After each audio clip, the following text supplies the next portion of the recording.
और सत्य क्या है? सत्य केवल वह परमेश्वर है और परमेश्वर का नाम सत्य है। और संसार में कोई भी चीज सत्य नहीं है। बोल जयकारा बोल मेरे श्री गुरु महाराज की जय। सत्य है, परिवर्तनशील है, किसी में स्थिरता नहीं है, केवल सत्य में ही स्थिरता है। एक सत्य जो है तुम्हारे अत्यंत नजदीक है, लेकिन उसे तुम नहीं जानते हो। कल मैंने बताया, अगर उसे जान लो और नाम का स्मरण करो तो भक्ति उदय हो जाए।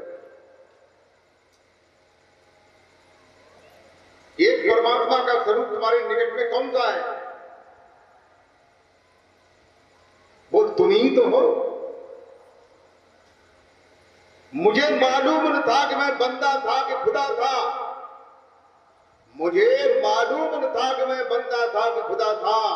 चांद बदली में छुपा था, मुझे मालूम न था।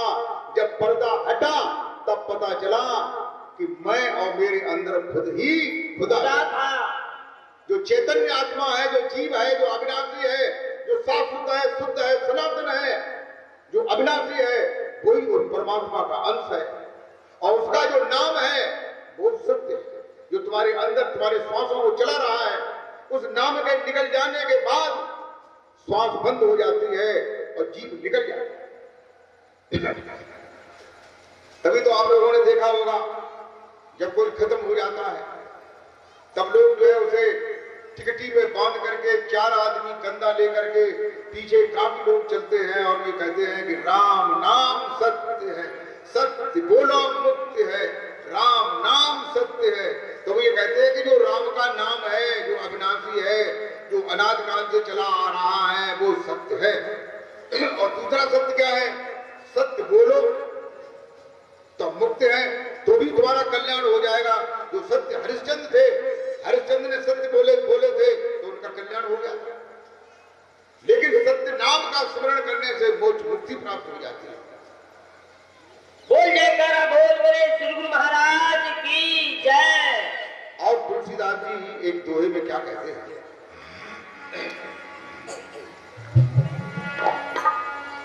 कि बारी मथे घृत होई बरो और सिकतात बरुते। बारी मथे घृत होई बरो सिकतात बरुते। बारी मथे घृत होई बरो सिकतात बरुते।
मेरे भगवत बंधु गोस्वामी तुलसीदास जी कहते हैं, तुलसीदास रामायण में क्या कहते हैं कि बारी मथे घृत होय बर। बर माने चाहे, यानी बार माने पानी। जैसे दही को मथते हैं तो उसमें मक्खन निकल आता है, निकलता है कि नहीं? फिर उस मक्खन को गर्म करते हैं तो घी निकल आता है। तुलसीदास जी कहते हैं कि ऐसे ही मक्खन को छोड़ो, पानी को मथने लगो और पानी को मथते मथते उसमें घी निकल आए। चाहे, चाहे शब्द लगा हुआ है, बर माने चाहे। बार मथे घृत होए बर, यानी पानी को मथने से चाहे घृत निकल आए। और सिकताते बरुते, सिकता माने बालू, बालू में बालू को कोलू में पेरते पेरते उसमें तेल निकल आए, जबकि ये भी नहीं हो सकता है। हो जाएगा नहीं। तुलसीदास जी कहते हैं कि चे तेल बालू से निकल आए, चे पानी को मथे से घी निकल आए, लेकिन बिना भजन के संसार में कोई भवसागर से पार नहीं।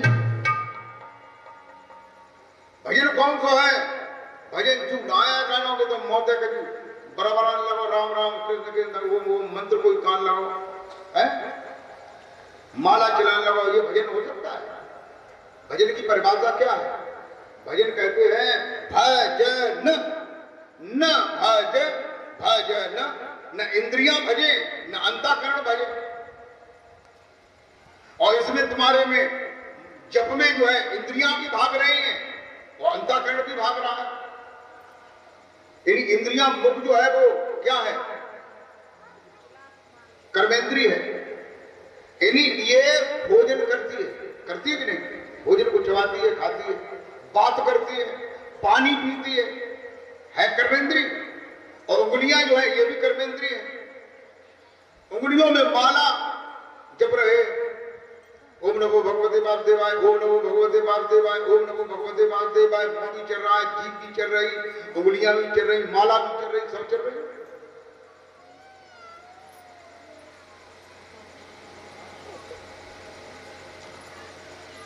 कबीर साहब कहते हैं, क्या कहते हैं कि माला फेरत मन मुखी, अरे तात कछु न हो। माला फेरत मन मुखी, तात कछु न हो। माला फेरत मन मुखी, तात कछु न हो। और घट की माला, ये घट के अंदर, शरीर के अंदर माला है जिसे निरंजन माला कहते हैं। अरे घट की माला फेर ले तेरे घट उजियारा हो, तुलसिया घट उजियारा हो। घट की माला फेर ले घट उजियारा हो, तुलसिया घट उजियारा हो। घट की माला फेर ले घट उजियारा हो।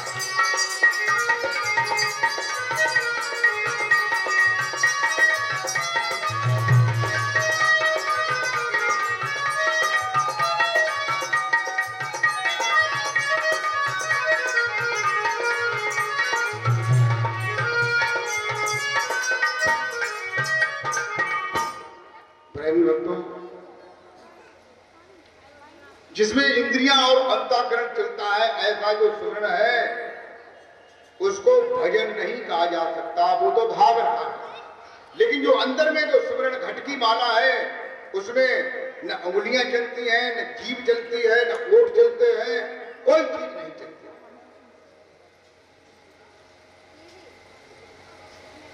जिसके लिए कहते हैं कि श्वास श्वास पे हरि भजो प्रथा श्वास मत खोए, और ना जाने जा श्वास को फिर आवन होए न।